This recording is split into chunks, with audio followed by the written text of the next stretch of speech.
Appearance on Dion's Daily Dose does not imply endorsement from or by any candidate or guest.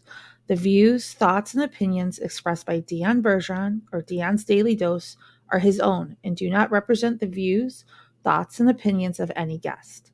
Material and information presented is for general information purposes only. The Dion's Daily Dose name in all forms and abbreviations are the property of its owners, and its use does not imply endorsement of or opposition to any specific organization, product, or service. If you'd like to support the show, please visit our Patreon at patreon.com/Dion's Daily Dose.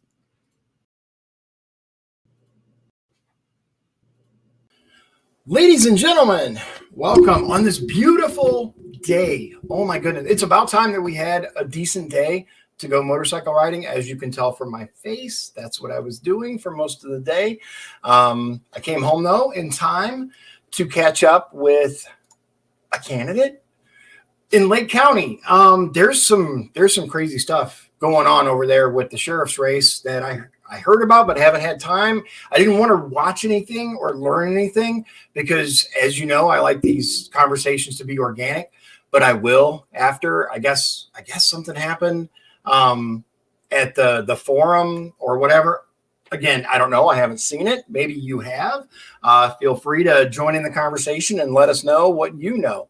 Yeah, Paul, you are absolutely right. It is warm. Beautiful, though. Absolutely beautiful. And in my opinion, perfect bike riding weather. So that's what we did.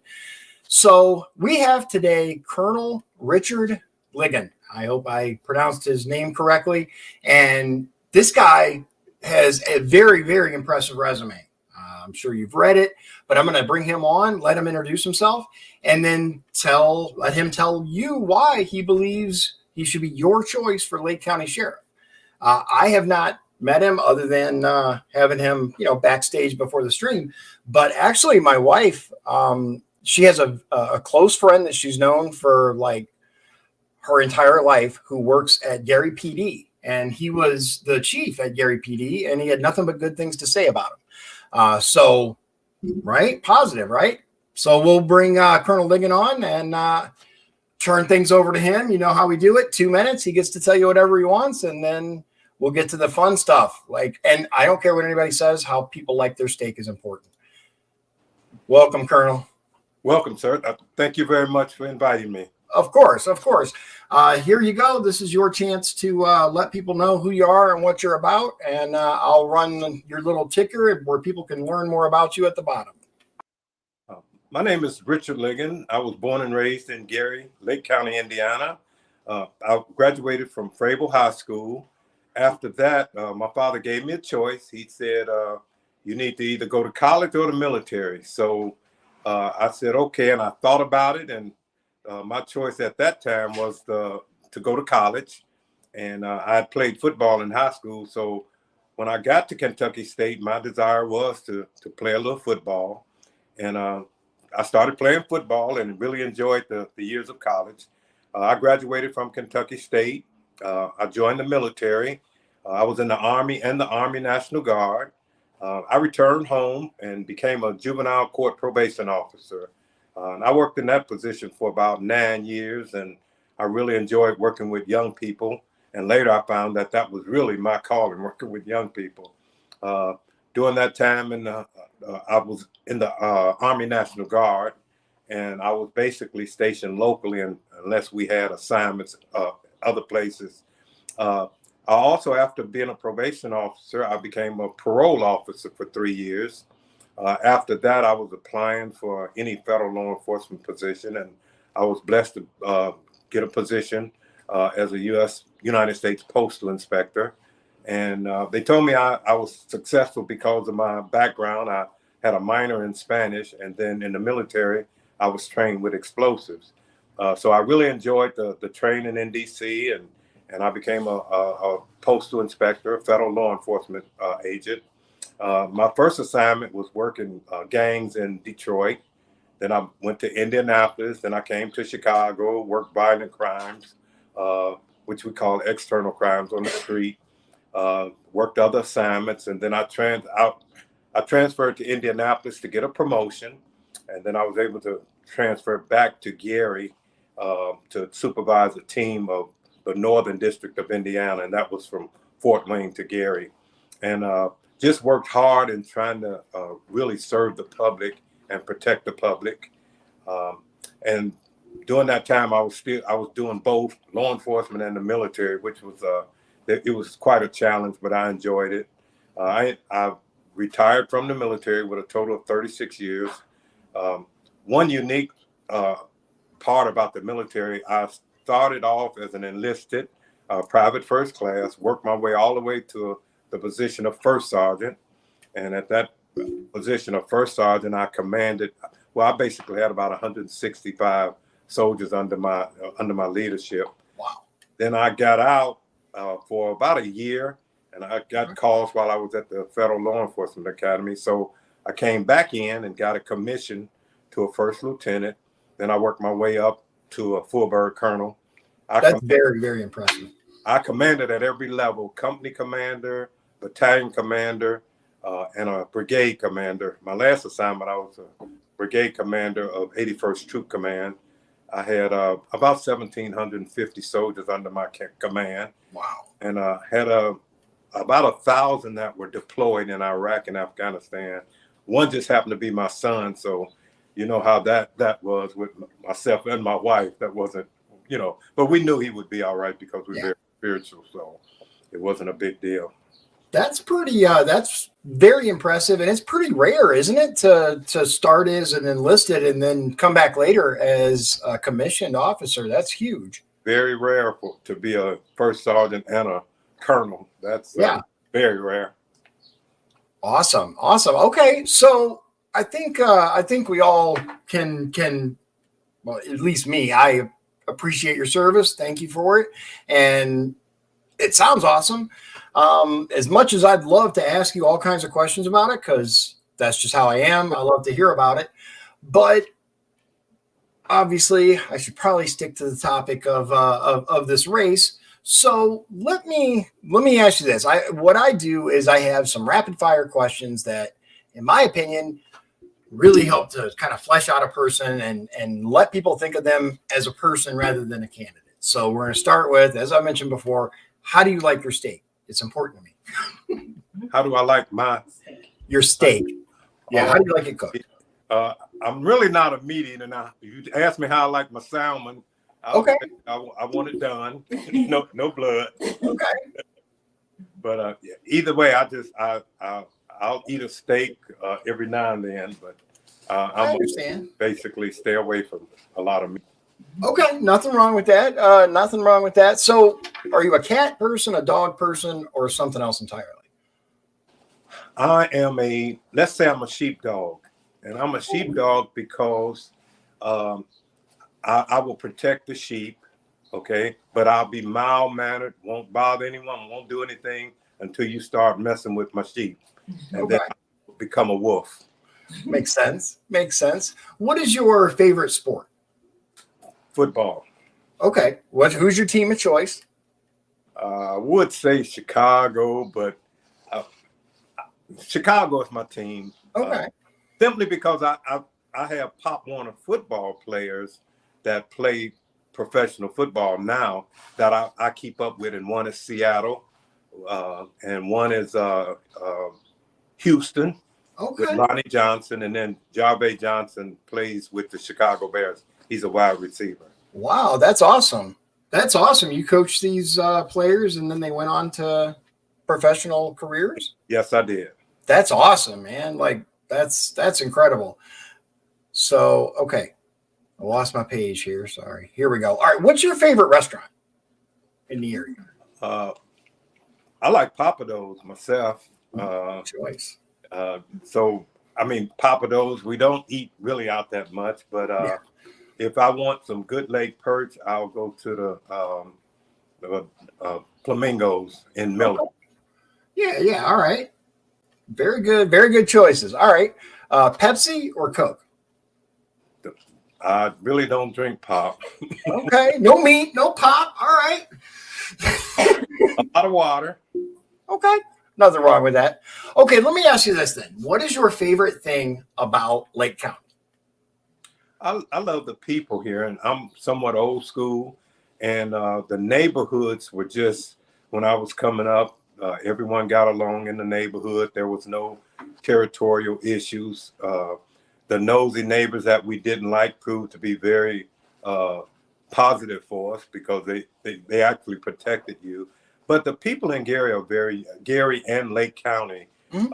and I could say that because I'm born and raised in Gary. The people are just lovable. If you know them, you would know why they're worth protecting. And I really, the neighborhood, everybody got along, and my mother would cook and the hot biscuits, and everybody from the whole neighborhood would come down and she'd fix it for everybody. So basically, the people just great. It's the few that kind of disrupt the system, but I love the people in Lake County, Indiana. I agree with that. I think Northwest Indiana in general, I live in Michigan City, but I've been to Lake County many, many times. My wife is actually from Munster originally. So I love Northwest Indiana. I was a truck driver. I went all over the country, and I chose to live here because the people are just really some of the greatest salt of the earth people anywhere in the country that I've found, and it's amazing. They really are. And I had a choice to move somewhere else, and everybody would say, "Why are you going to come back to Gary? Why are you going to do this?" But the people here are very unique. They're worth fighting for, to be honest with you. But all other places I've visited, they were okay. But Gary is my home. Lake County is my home, and I love the people that are here. Okay, let's see here. I have. Okay, so these are questions that I was sent by you and your team. How are you planning to utilize outside resources to benefit the citizens of Lake County? Which I think is a phenomenal question. It's a great question. When I was a battalion commander, I was along with the congressman here, which was Pete Fiskowski, super individual. We were able to bring a counter drug program to Northwest Indiana, and it was called the Drug Demand Reduction Program, and it Okay. was part of the Department of Defense. And this program was just worth it because they brought military people home. They put them in uniform, and they would go around to the schools. They would play chess with the children. They would take them fishing.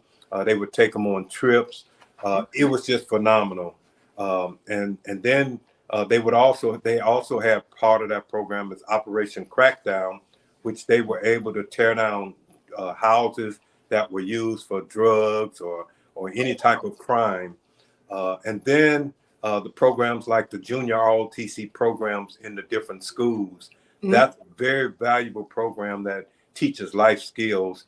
And it's, they have a model that they live by, and that's making students better citizens. That's basically it. Right. So that program, and then there's a program that I'm certified on, and I actually bring it here, and I do it a lot. It's called the Law in Your Community, and it teaches young people how to react when they're approached by a police officer.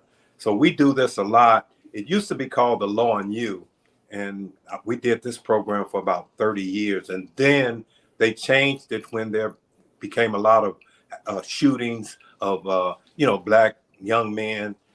They changed it and they really started working in the community, and they call this program the Law in Your Community now. And when we do it, we do a lot of interaction. We do role playing.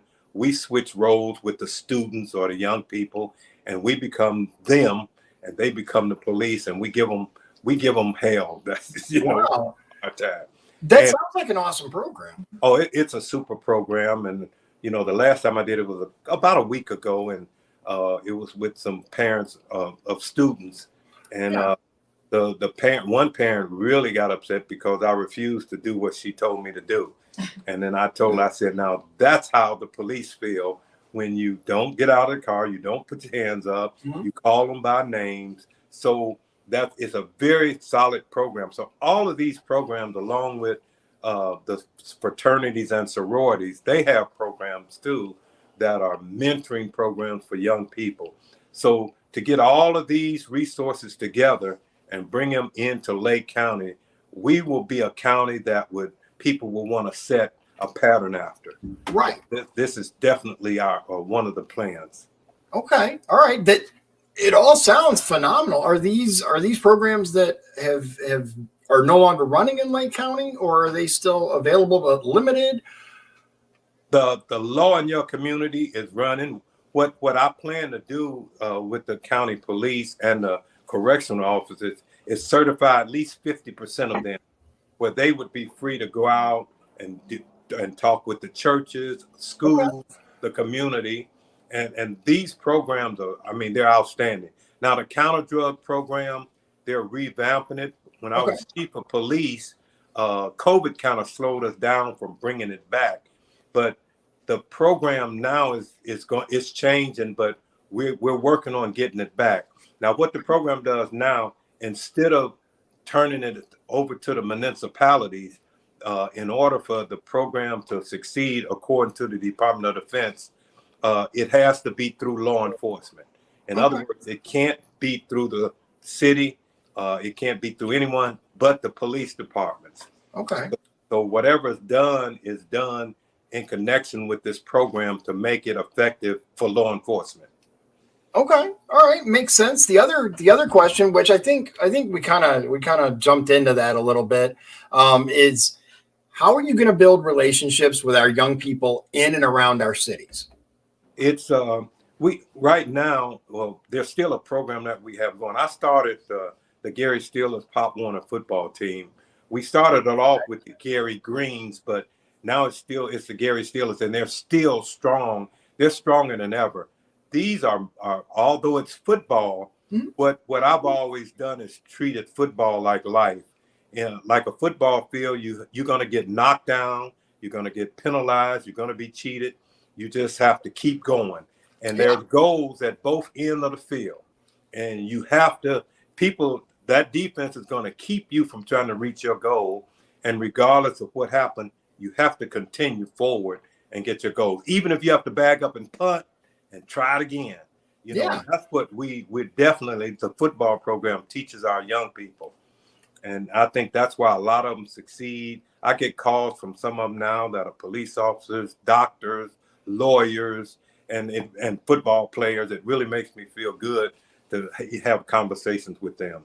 That is awesome. And I will say, as kind of an outside, I was a correctional officer, but as you know, that's kind of the redheaded stepchild of law enforcement. You know, you're over here, you know, but a little bit, I noticed that as kind of a on the fringe outside observer for law enforcement, we've seen, I won't say hatred for law enforcement, although there's a loud small minority that does hate law enforcement. But in general, what's your take? Do you think that it's a communication issue? Do you think that law enforcement just needs to do a better job at talking to the community and becoming part of the community? Or do you think that it goes deeper than that? It goes deeper than that, because any police department has to have a strong wellness program. Because as a police officer, you go through a lot. Working the streets. If you're a homicide detective, you constantly see this. And you see babies that have been murdered and brutally beaten. And you do this, and then you go home and you have a family and you have a child that age. Or you respond to a car accident where people were killed. And what we do, we think that policemen are all the tough guys. They can take it day after day after day. That's not true. And if you don't have a good wellness program and just really caring about the police officer, and I think that's where I was successful as the chief in Gary, although it was COVID and I had a short stay, I could see what the patrolmen really were going through. And the salary was so low, they had to work 2 or 3 jobs. And to work 2 or 3 jobs, raise your family, and then come out and deal with a community that may or may not like you, it's difficult. Right. And our new breed of young people, the first word out of their mouth is MF or bald-head MF or I'm not doing nothing, shut up. And so you have this. Now, until you can keep and get a strong wellness program, you're going to have serious issues with communicating with the community. That's why I know for a fact that the Law in Your Community program works, because what you do, you take the police out there with you. And if I do it, you try not to do it by yourself. You try to always have 2 officers with you. And once you hear the community side and they hear your side, it's a mutual respect for each other. It's just that we are not doing this fast enough to really see a difference. It's making a difference, because every time I do this presentation, it's amazing that there's a positive attitude about it. And sometimes I love the thought of it. It sounds incredible. I mean, just the whole role reversal thing has been shown to work in a variety of situations. So yeah, it sounds awesome. Okay. So moving on. Do you think that there is a good relationship between the Lake County Sheriff and the local departments of the area? It could be better. Okay. What would you do to improve it? Well, first of all, you have to work together.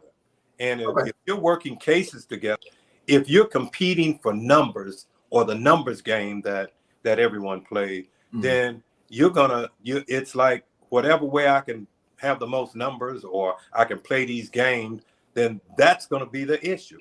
So if you're not working in unison, if you're not working as a team, and like right now, there was some negative things that happened to me when I was chief that I did not like. And everything should not be for show.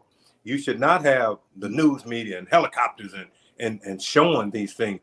What you basically need to do is, if you're going to work a case, work it, and don't try to interfere or get publicity. Our big thing is, if you tell me I need to go out and get 20 arrests, I'm going to go out and get 20 arrests. Who's talking about preventing these things? What can we do? What are our tools for preventing crime?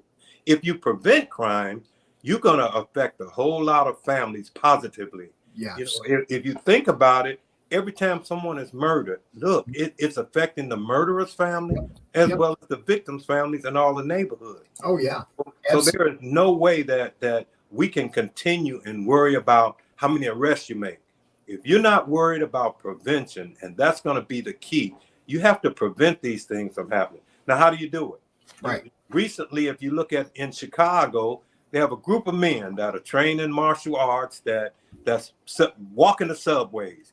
They're not trying to take the policeman's job. They just have a presence. Okay. Right. So a presence of people in the neighborhood and your block club, just a presence. If you know that if you come in that neighborhood, you're going to have a challenge. Right. And that neighborhood is going to go back and reflect as being sheepdogs. Okay. Yeah. As long as you don't bother my neighbors and my family, you're all right. But when you start messing with my family or my neighbors, then you're going to have a problem. So prevention is the big thing, because you can, if they tell you that you have to make 20 arrests this year, well, you're going to make 20 arrests. Right. Now, what can you do to prevent these arrests? Yeah. Everything is not about arresting and convicting people. Okay. All right. I like where you're coming from. I do believe that there's a breakdown. One of the things that we experienced when I worked at Indiana State Prison, right? There were, obviously, it's a maximum security prison. It contains death row. Weapons are not allowed, but they still find a way to make them. Criminals are going to be criminals. But the problem that we consistently ran into is trying to find out, okay, so who's bringing this in? Who's doing this? Well, snitches get stitches. They're not giving anybody up. What's the plan to fix that? Like it's not restricted to a specific area. It's everywhere. It's become, endemic, and it crosses racial boundaries. It crosses socioeconomic boundaries. The little rich kid feels the same way about it as the poor kid. We don't tell on people because that's just wrong. How do we fix that? Well, if you have trust, and I can tell you from working in Chicago, the snitches will snitch. And I don't care how tough they are, if they trust you. Now, I had a lot of trust with the people, the confidential informants that I work with in Chicago. And I'm talking about high-ranking people. I mean, I'm talking about people, And they would tell you because they trust you. So if you don't have trust in the neighborhood or trust with that police department, they're not going to tell you. Because if I tell on you, I'm a neighbor and I tell on you, and before that guy, before 24 hours, he or she is back on the street, shooting up your house, threatening your family. So you give me some leads without me telling anyone. And I've only had, I believe I had one case that the judge was making me tell where I got this information. Wow. And the bottom line was I was not going to tell on this individual. And I did not tell on this individual. And they end up dropping the case. Well, so be it. But I have to protect that person. And if your neighbors or anyone know that you are going to protect them, then they're going to tell you. They don't want to testify, and they're not going to testify. Right. But guess what? You tell me where the weapon is, you give me any information that's vital to that case, and it's my job to work that case. So this is what we have to get back to, the trust factor, where people can anonymously pick up the phone. And the sad part about it is, and I remember when it was back in the day, there were 8 homicides within about 2 months, and all of them were connected. Because if you don't solve that first one, then it's going to be a revenge. And if they know you're not going to work and solve that case, then there's going to be another shooting. And it's going to go back and forth until it's outrageous. To have 8 individuals killed in a 2-month period of time is horrible, because absolutely. You did not solve that first one. So what you do is you actually put all your resources together to solve that case. And you put trusted people. And if the community trusts you, you're going to be able to solve that case. Okay. All right. So it really comes down to giving them a reason to trust you, not exactly. Not selling them out when they do come forward and say, hey, this person, this, and then when that person finds out, it's all for nothing and it's all destroyed. That's right. Okay. So my wife, Liz, she has a question. Can the sheriff do anything about all the abandoned homes in Lake County to help prevent crime?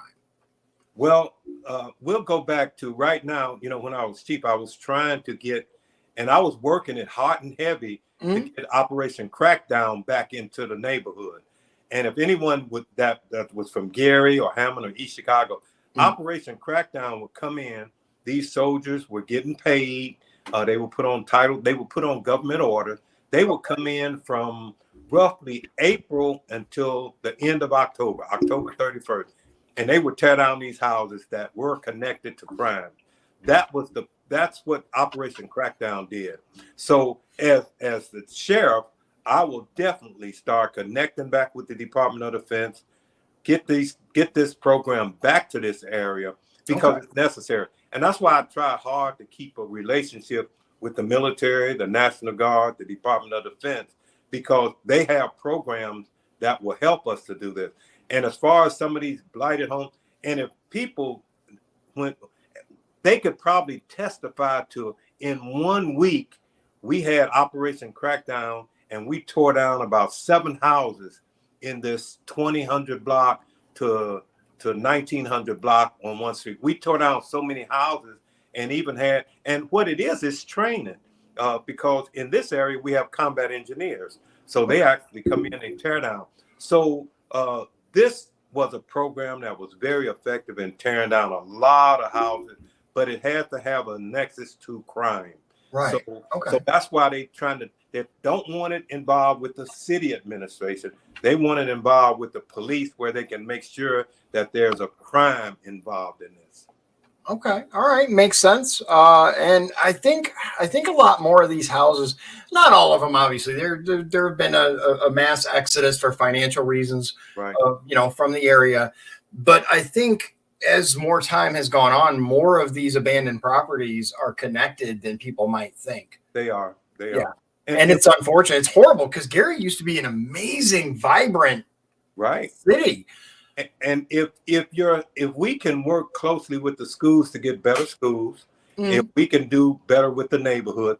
There's a lady that I know, her grandson was killed, 16 years old, and probably about 6 months later, her granddaughter was killed. and she immediately moved out. She left everything, and the house is abandoned now, and raggedy, falling in, but people don't care. People will say, I'm going somewhere where it's safe. I'm going to live in an apartment. So you want to be safe. You want your family safe. So if you don't have a safe community, you're going to keep getting these people saying, I don't care. I'm leaving. This lady left her furniture, refrigerator, everything. She said, I'm out of here, because she could not stand to lose another relative. So when you look at that, that's a big issue. If you're not protecting and serving and making sure that you're doing everything you can to protect the citizens of Lake County, then people will leave. And if they leave, they could care less. They may try to sell a house, but when a crime is involved, they don't care. Yeah, I understand. And it's heartbreaking, because there's so much potential there in the area. There really is. When you have an airport and water, it's valuable. Period. Yeah, and it's really heartbreaking how upside down it's become, because Gary used to be the powerhouse of the region, of Lake County itself. Like, that was the main economic hub. Exactly, it was. So what if you could sum up in one paragraph, sentence, whatever, what would you say to people who are still undecided about who their candidate should be for sheriff? Why should they pick you over anyone else over on the ballot? What separates you? I am a leader. Mm-hmm. I have proven myself to be a leader. I make leaders also. And I ask people to give me an opportunity. A lot of times when you talk about resumes or things that are written on paper, people can write up things to make them seem like they're walking on water. Everything that I put in writing is true. I've done it. My honesty has been, my integrity has been unquestionable regardless. I have top secret clearances in the military, in federal law enforcement, and I love young people. I have never stopped working on building community relationships, and I will never stop working. I was put on this earth for a reason, and being the Lake County Sheriff is my reason to really work with our community. Okay, that's a good reason. So let me ask you this: if you win the election and you become sheriff, what shift structure do you support? Would you keep the 12-hour? I don't know. Are you guys on 12-hour shifts there in Lake County Sheriff Department? I'm not sure. The sheriff department is, and what you have to do, a real leader will come in and make sure that the chain of command is working. Okay. When your chain of command is working, then you're going to know how the person on the bottom feels. And if you force people to do certain things, that's not going to help the morale any. So to say what I'm going to change, you can't do that until you and your strong leadership come in and say, that 12-hour shift is not working. It's taken their part-time jobs away. They've lost other things with this. So that's something that has to be weighed very careful. And working with the police union and the police, get their opinion and make sure that they have a buy-in. If they have a buy-in and they know you really love and care about them, then you'll see that if that's the best thing to do and they want the 12-hour shifts, fine. But I don't know of too many officers. Some officers like it, but I think the majority dislike it for various reasons. Now, you can get used to anything. Oh, yeah. And when you say you're short of manpower and you need this, well, it needs to be such a work environment that the people love and enjoy coming to work. So if they don't enjoy coming to work, you're going to have issues. And they're going to be quitting, going to other departments. Makes sense. What about the dress code currently? At least in LaPorte County, we have a race that one of the issues that is being focused on is the dress code. One candidate believes that relaxed dress code is the answer. The other believes tradition demands and professionalism demands the current dress code. I mean, particulars aren't important, but how do you sit on that? Do you think that it's important to maintain the dress code? The dress code is definitely something that's very important. Okay. If you and I can give you an example. As a federal agent, we wore shirts and ties, okay, and people confess to us, really, and it's amazing. But when you present yourself as a professional, then it's different. But if you're always casual, and I'm not saying sometimes being casual, even as a Fed on Friday, you could dress down. Or if you're going out on a case that's going to get you dirty, or you may have to go in dumpsters, well, you wear your jumpsuit or wear something else. But there should be a uniformity of the individuals wearing these uniforms and the dress code. Okay. And you should be neat. I mean, you should not have an odor. You should not be too overweight. You should be able to get in and out of the car with ease. So there, and that wellness program will help that. And yes, some people enjoy and they're comfortable dressing down, but you need to be professional, and I think professionalism is a big part of how you dress and how you react to the public. Okay. What's a common misconception that people have about the sheriff themselves, deputies, or the department? Misconceptions? What do you mean by it? So, one of the things is when I asked this to a candidate running in LaPorte County, they said a lot of people don't understand or don't realize how many hats the sheriff's department actually has to wear. Like, they're responsible for the jail. A lot of people, don't understand that, or it just doesn't come to mind that the sheriff's department is responsible for the county jail. Right, and that means that you really have to be a leader, and you have to put good, solid people in leadership positions. You can't do it all. I don't care what sheriff you think you are or what.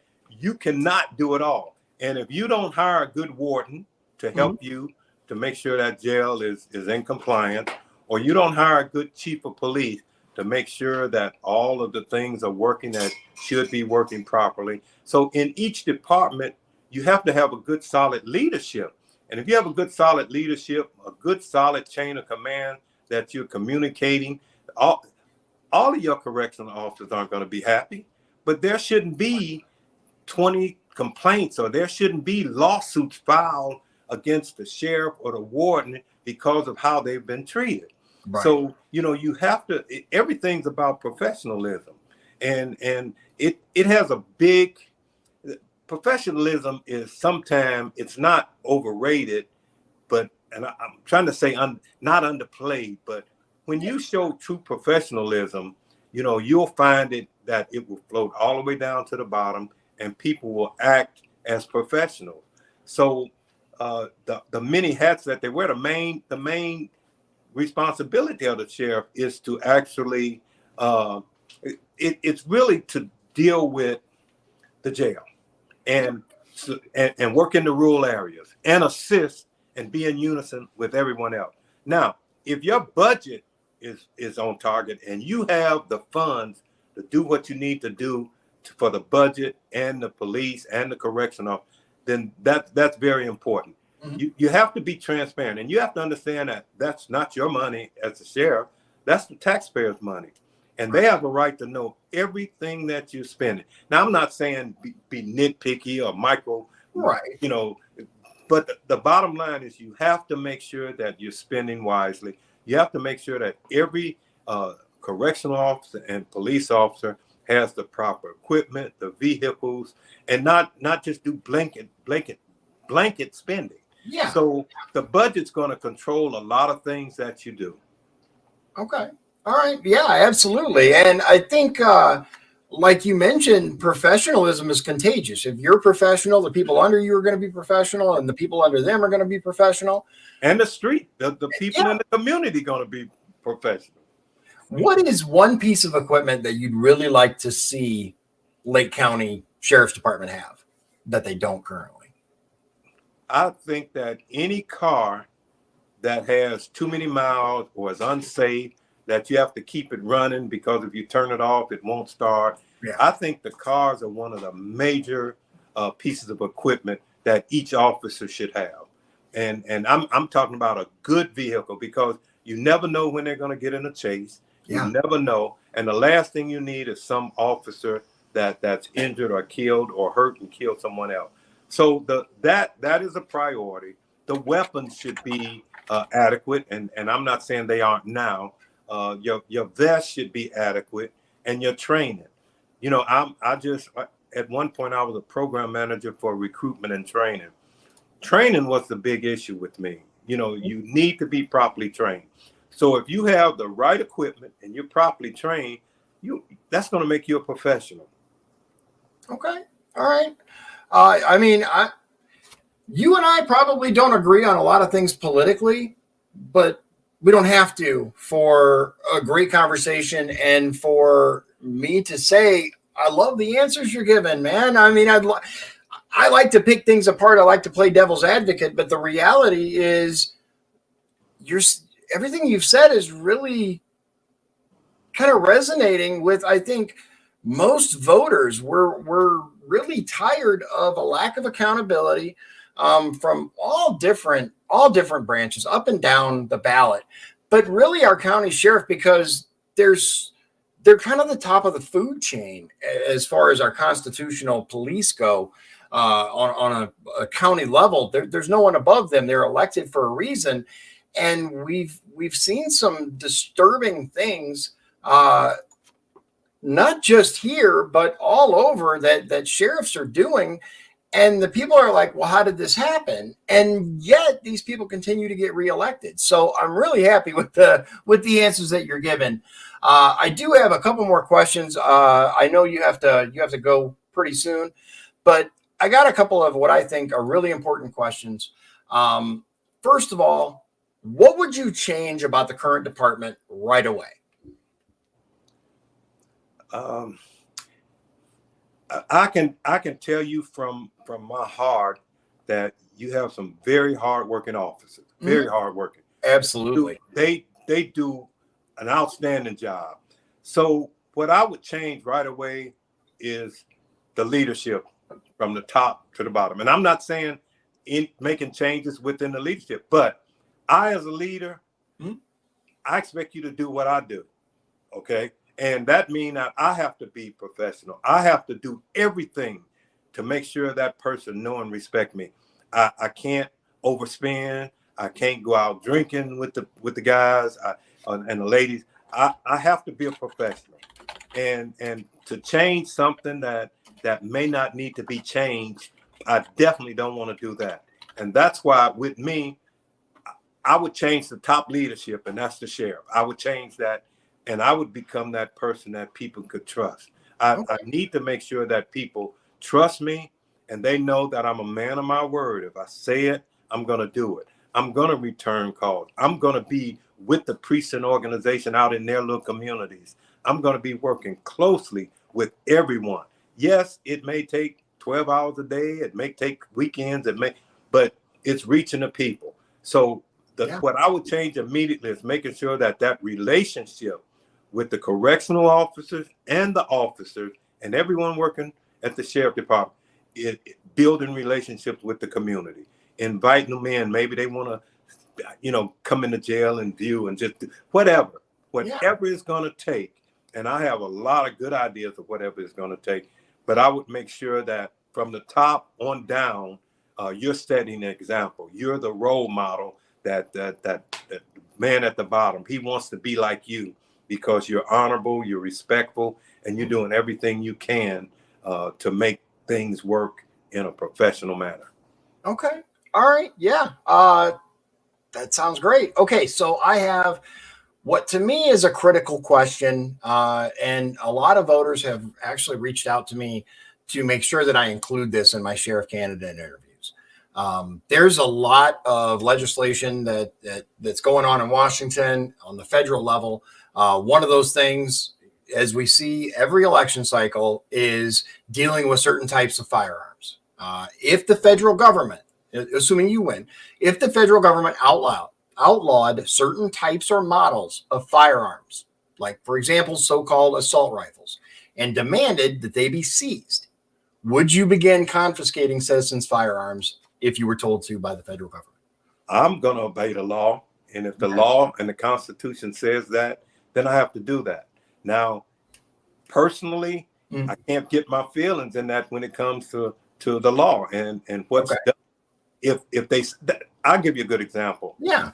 State of Indiana says, okay, anyone 18 or older in July can carry a weapon, okay, or openly. To me, I think that's dangerous, but I can't change it. I have to enforce that. I can't go out arresting people 18 years old that are in possession of a weapon. Right. So Even though you disagree. So and a lot of times it's the weapon in the wrong hands.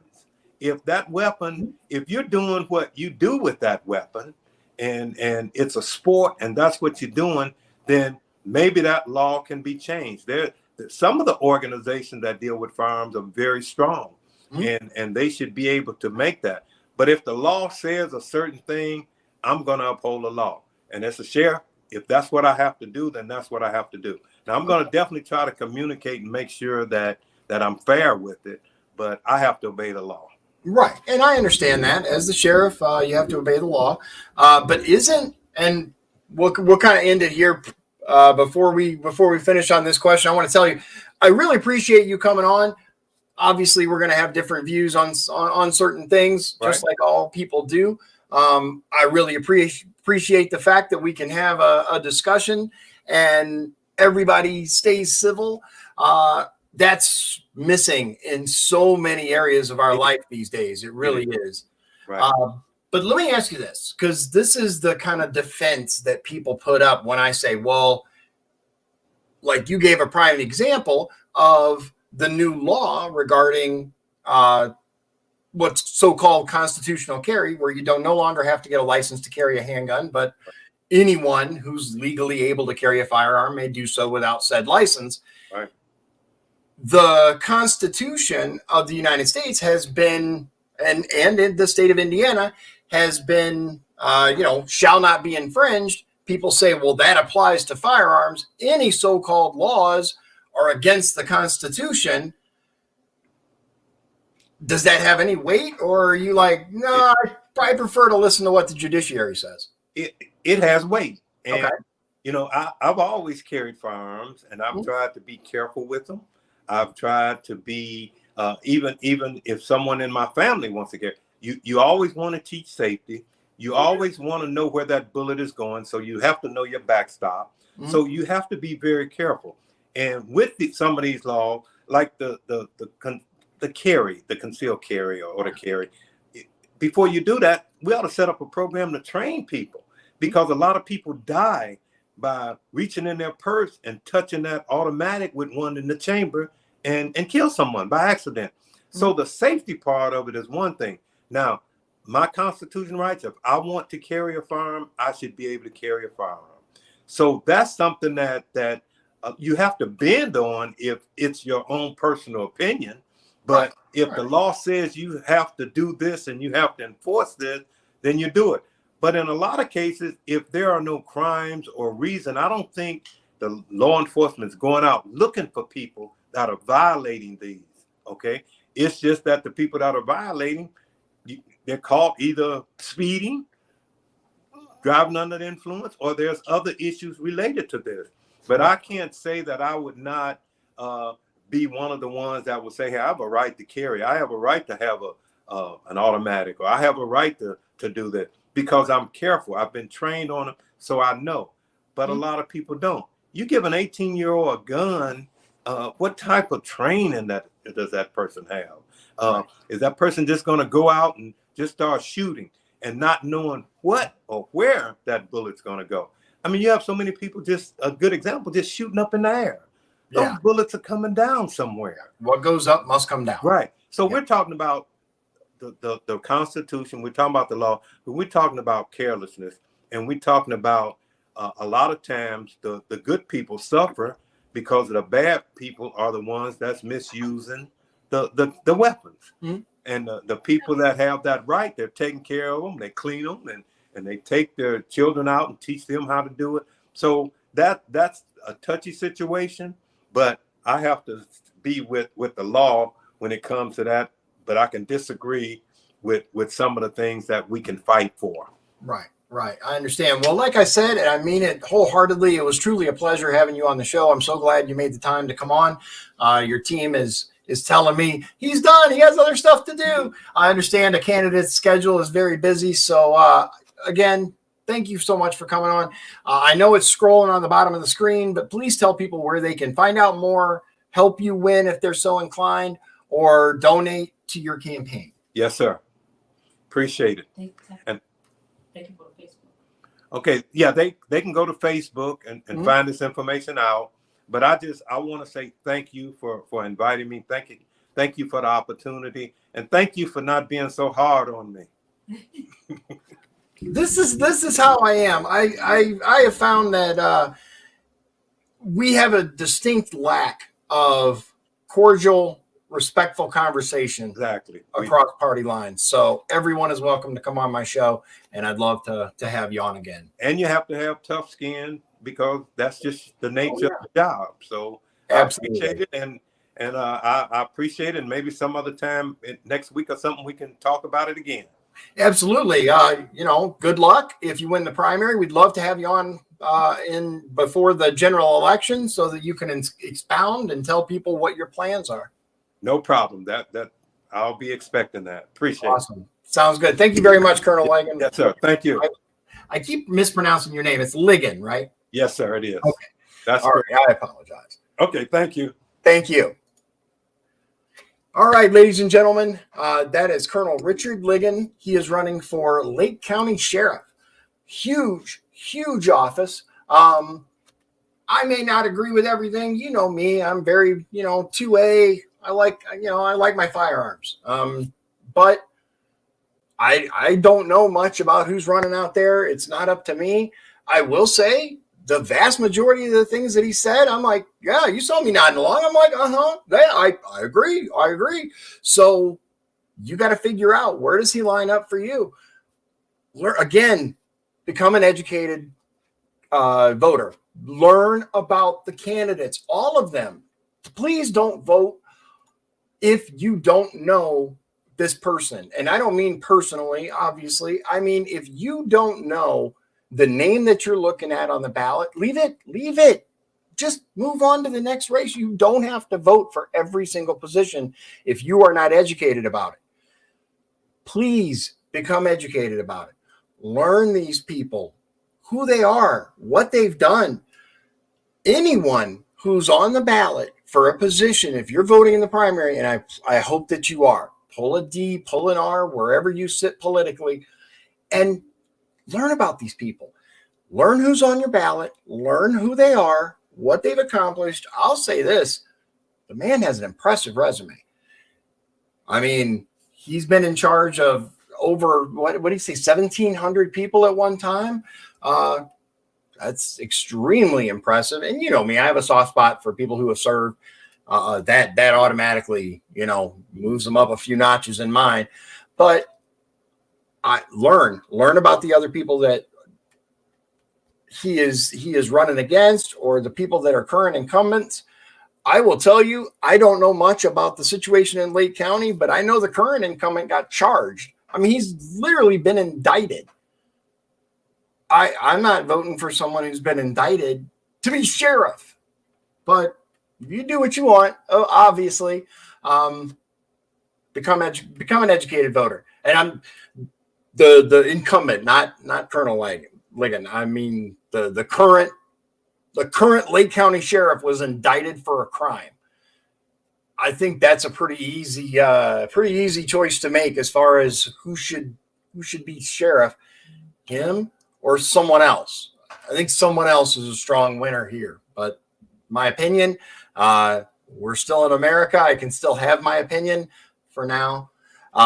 Ladies and gentlemen, like always, thank you so much for joining me. Hey, before you go though, I want to tell you this Monday, so the day after tomorrow, we are having BK Gifford on. He started Fight Flicks, which is a local LaPorte centric organization. It's like a backyard boxing and MMA situation. There's people coming from Texas. There's people coming from Chicago. There's people coming from up in Michigan to be part of this. It has really taken off. And apparently it's hugely popular with the young people. I happened to read a post about it, and I reached out to the guy. I'm like, hey, would you like to come on the show? He's like, I'd love to. And it's so funny because within 10 minutes, a friend of my oldest son's had sent him a screenshot of the conversation that I had on Facebook, right? Public. And he's like, is this happening? And I'm like, whoa, where'd you get that? He's like, yeah, my friend sent it to me. Apparently he's a fan of this Fight Flicks thing. So Monday night, 7 p.m. And then Sunday, we are going to be out in Hobart. Myself, Liz, a number of other candidates are going to be at the Patriot meetup there. It is, let me get the exact information for you, because I want to make sure that it's correct. It is in Hobart at, oh boy, let me get it. I had it and now I can't find it. I'm trying to find the graphic. I shared it before and now I don't see it. Let me see if I can bring this up real quick. I apologize for the delay, but it's going to be awesome. I know that the person who organized this event is exceptional. They really pull out all the stops. They make it a great time for everyone. There it is. Okay, I got it. Great. It is in Hobart. It is 3 p.m. to 6 p.m. Let me get this on the screen for you. There it is. Okay.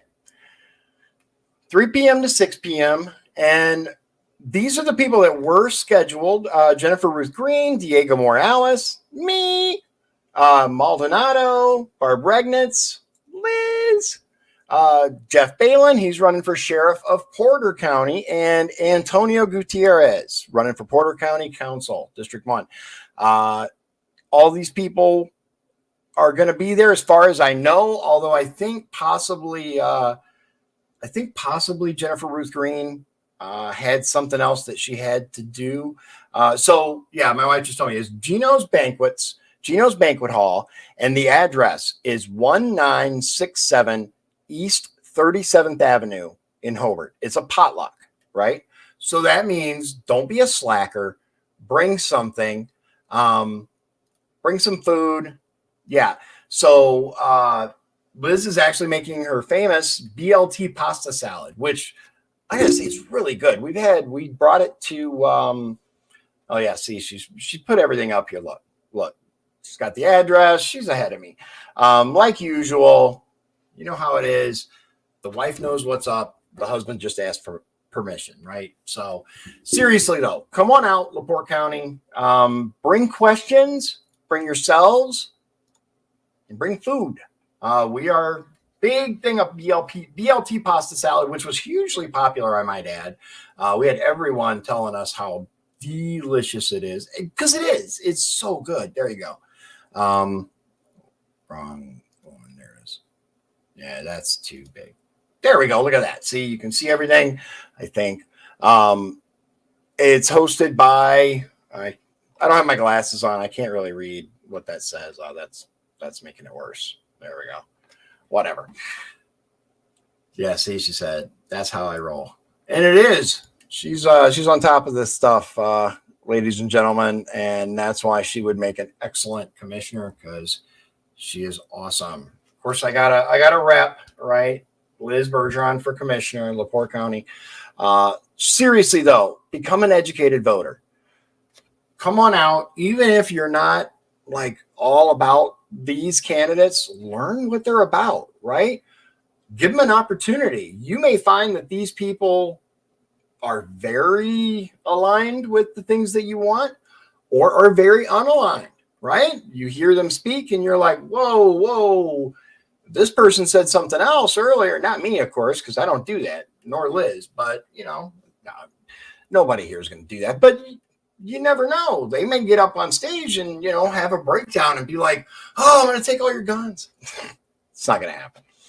But look, so critical this election for a variety of reasons. We have sheriffs from all 3 counties that are going to be on the ballot. We have county commissioners, state reps, United States Congress. It could be a huge shift if that's what you want. Get out, vote in the primary. I cannot stress how important voting in the primary is. It is arguably more important than voting in the general election. It's the pre-interview, right? It's determining who's going to be on the ballot that everybody votes for. You have that power. You have the power to change who's going to be on that ballot. You have the power to say, yes, I like what this person has done. You have the power to say, I do not like what this person has done. It is time to replace them. That's where it happens, right? It happens in the primary. So that's it. Tomorrow, we're going to be there, so there will not be a show. Now, I was told, for those of you who have asked me, are you going to live stream it? Can you send it to the show? They are going to have a live stream. So I am going to do my best to share the live stream that they do to send you to the appropriate spot. If for some reason you can't make it out to Hobart, you can still watch. I hope that you will do that. And yes, Liz would like you to know, if you can't donate money, because many of us can't. I showed you a picture of $6.50 bologna. Yes, I'm still on the bologna. Donate your voice, your time, and yourself, right? Take the time, share people's posts, tell your friends and families about the candidates you care about. Wherever you live, find out about these people, learn about them, and share the word. Donate your time. Door knock, your yard for signs, your voice, right? And yourself. If you really believe in these people and you believe that they would improve your quality of life, help them. Help them. Not just me. I appreciate, trust me, I am humbled by the amount of support that I have received since the first time that I announced I was running. It's amazing. It's amazing that so many people believe in me. And if elected, I will not let you down. There are so many other really good candidates not running for my spot, right? Remember that. I'm the only good one running for District 9. So remember that. But there are so many other good candidates running for different positions. Ladies and gentlemen, do your research. And I truly mean that. Learn about them. Here we are. The time's getting very, very close to the primary. On or before May 3rd, vote for the person that you truly believe in. And as always, I leave you with this. God bless you. God bless Indiana. If you'd like to support the show, please visit our Patreon at patreon.com/Dion's Daily Dose. This has been Dion's Daily Dose, hosted by Dion Bergeron. Executive producers Sean Holgram and Michael Beebe. Copyright 2022. Dion's Daily Dose. All rights reserved.